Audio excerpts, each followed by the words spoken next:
তোমার উদ্দেশ্য। হ্যাঁ, হাতটা কি দেখতাম না স্যার। দেখো আমরা শুরু করব 2 নম্বর আঙুল আর এই সি নোটটা থেকে। তাহলে সা রে গা মা পা ধা নি সা, এইটা অবধি একটা অক্টেভ হয়ে গেল।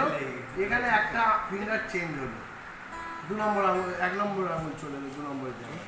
তাহলে রে গা মা পা এইটাকে টেনে আনলো ধা নি সা, ব্যাক করছি সা নি ধা, এটাকেই টেনে নিয়ে যাও পা মা গা রে সা।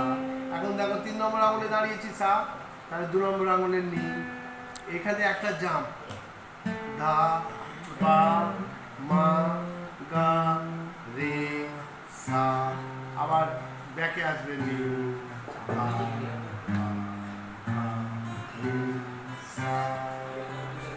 এইটা পুরোটা একবার পাক খেয়ে এলে তবে একবার হলো।